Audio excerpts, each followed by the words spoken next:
Okay. November and December were packed with some good phone launches. And there were a lot of benchmarks thrown around where Android was finally making iPhone seem slower. If you keep it side by side with the latest iPhone 16 Pro Max, it just beats in every benchmark. Or does it? There were lots of videos. In fact, even we claimed it in one of our videos. So did we lie? So what is the real truth? We do this video every year. Android versus iPhone. You know the conclusion. Let me repeat it for you. In benchmarks, Android is beating iPhone, but in real life performance, iPhone is still better. So will that be the answer this year? In fact, we wanted to go to deep waters to understand everything. We picked up the latest Android flagship, the Snapdragon 8 Elite Dimensity 9400 against the iPhone 16 Pro Max. So we have all the three contenders in the arena. This is Prateek, you're already watching TechWiser, and long story short, this year it's different. Android really wins, not just in benchmarks, everywhere. Like, why? How? This is a banger, TW explains. Let the battle begin. Now, before we understand the winner, it's important to understand why the Android processors this year are so hyped. Well, let me explain it in a very simple way, starting off with Snapdragon 8 Elite. Now, there are three types of cores in a mobile processor: a prime core, performance core, and efficiency core. Now, let's understand with a simple example of cars and bikes. So, the prime core is like a sports car, Ferrari, that can go very fast but takes a lot of petrol. Then the performance cores are like a regular SUV car. It's not as fast as sports car, but will work in hilly areas as well as highways. Will definitely give you more mileage than a sports car. And then there are efficiency cores, which is like a two-wheeler bike.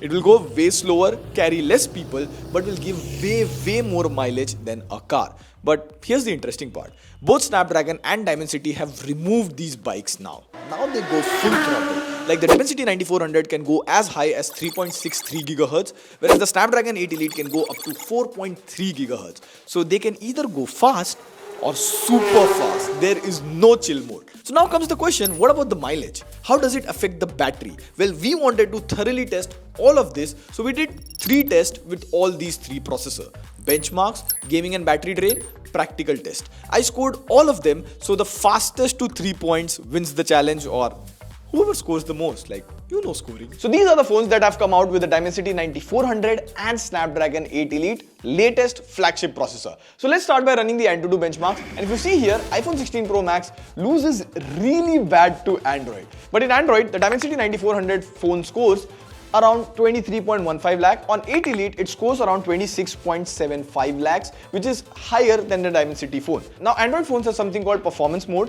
which boosts the performance by ignoring battery and background tasks. With that, the score of Dimensity 9400 bumps up real high. But overall, still, 8 Elite has the higher score. It was close to 30 lakh as advertised, but we were never able to achieve those scores. However, with Antutu, there's a big catch. Like in a very fine print at the bottom, it says benchmarks on Android and iOS are different. You cannot compare them. So this won't help us. We moved on to Geekbench, which tests only the CPU. And here, the interesting deal was Apple still has the upper hand in single core, but 8 Elite wins in multi-core. So the thing here is, if the work has to be done by one hand, Apple is better. But if something requires 2 or 6 or 7 hands, Android is better. Now this benchmark is also not that useful. However, it's preferred to have better multi-core performance, like better to have multiple hands. In the final benchmark, we have 3D Mark Wildlife Stress Test. Now this benchmark simulates real-life performance under heavy loads like gaming. Now out of all the 3, the 8 Elite has the most stability at 69.8%, nice number, followed by Apple A18 Pro with 67.7% and Dimensity being the lowest here at 55.3%. But an interesting thing we noticed here is the 8 Elite has higher stability score and it scores 50 to 60% better than the iPhone. So in benchmark, not unanimously, but Androids do beat iPhone, point to 8 Elite. But this is the most interesting part. In the benchmark, 8 Elite had a 15% battery drop, whereas A18 Pro has a battery drop of just 10%. Now that got us curious and we went into gaming. And I know what you are thinking.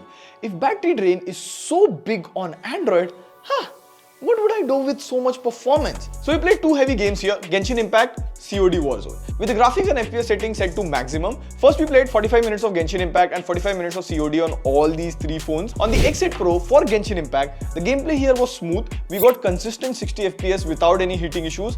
In game mode, there is no option for a performance booster. Next, we played 45 minutes of Warzone. We kept all the graphic settings to high. One thing to mention here is, let it be the Find X8 Pro or any other Dimensity 9400 phone, in COD Warzone, there is no peak graphics package which you usually get in an iPhone or Snapdragon 8 Elite phone. So game support in terms of graphics hasn't been that great on Dimensity. So if your priority is gaming, I would recommend check the game that you play or just stay away from MediaTek flagships.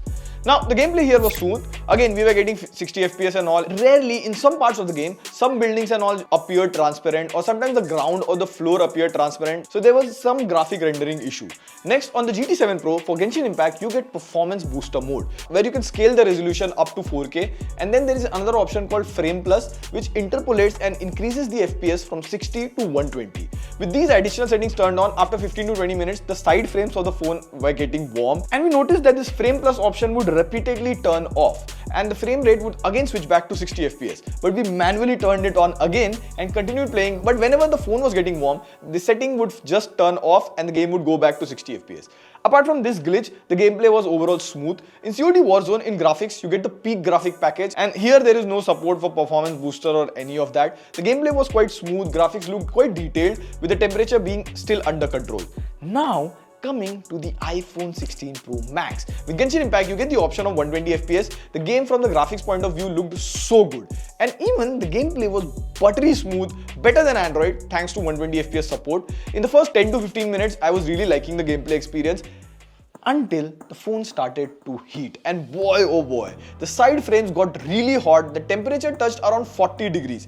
And this is not 40 degrees CPU temperature, this is 40 degrees surface temperature in Delhi winters inside this room. Again, after half an hour, there were a few frame drops as well. On COD Warzone, the iPhone also has the peak graphics package, but even after the graphic is set to peak, it didn't look that detailed. Plus, the gameplay wasn't that smooth. In the next 10 minutes into the game, there were frame drops, and even in this gameplay, the phone got really hot around 40 degrees Celsius. So this was the overall gaming experience, but the most interesting part was which phone consumed the most battery in gaming. See, battery drain on 8 Elite was around 20%, battery drain on Dimensity 9400 was around 30%, and wait for it, battery drain on the iPhone 16 Pro Max was 50%. Like, surprising, right? Now I know what you're thinking. We ran Genshin at 120 FPS on the iPhone, but not on 8 Elite or 9400. Well, we wanted to test these phones to their maximum potential. And the difference in battery drain of 8 Elite versus A18 Pro was so surprising that we wouldn't have reached this until we tried maximum settings. So Dimensity 9400 was somewhere in the middle. This was an easy point for Snapdragon 8 Elite. Now, the reason for slightly better gaming performance and battery drain can be the cache memory. Like, to explain in very simple words, you have BGMI stored on your phone. When you start the game, it comes from your storage to RAM and then to CPU. Now, whenever you swipe up the game, BGMI goes back to the RAM. When you open it, BGMI again comes back to CPU. But when you are running the game, suppose there is a beautiful scene where you need to see the buildings, glasses and everything. It has rendered and drawn those scenes. Now, when I move away from this frame, the CPU wants this frame to be stored because you might turn around anytime. It cannot put those scenes back in RAM because that would cause lag. So it stores all of these scenery in a storage called cache. These are faster than your RAM and closer to the CPU. Now there are levels of cache, L1, L2, L3. If I speak more, this will become a processor explainer video.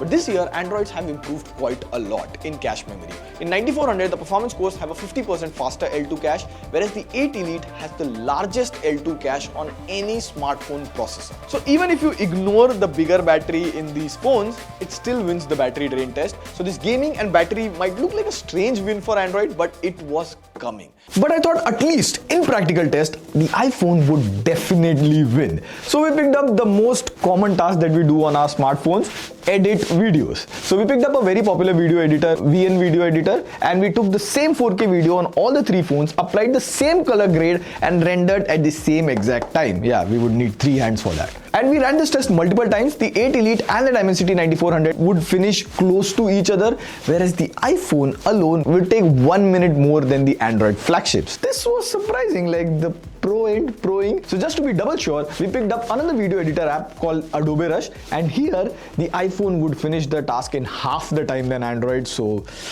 what's happening? Like, as much as I hate saying this, I think it totally depends on the app and how well it is optimized for the platform. So this test wasn't that conclusive. You could give it to Android, or if you pick some other app, it could be a tie. But anyways, this was a clear victory for Android or Snapdragon 8 Elite. So what's the conclusion? Has iPhone lost the king status? See, up until 2022, in terms of overall performance, there was a huge gap between iPhone and Android flagship chips. But for 2023, the gap in performance between Apple and Android phones started shrinking. And in 2024 or the upcoming 2025, we can say that iPhones are no longer the best performance or battery efficient phone. Now again, we have only tried 8 Elite in 2 phones. So how the 8 Elite performs in different phones is something different. This is not a phone recommendation video. For that, you have to watch the review of that phone. But the sentiment that iPhone has best performance, bro, that has to go. And this video is slightly geeky. Usually we don't do this because it doesn't get that many views, but if you like it, share it, subscribe, comment below. It will motivate us to make such more geeky videos, in-depth, detailed, and simple, of course, wiser videos. On that note, this is Rishi signing off. See you in the next video. Pew, pew, pew.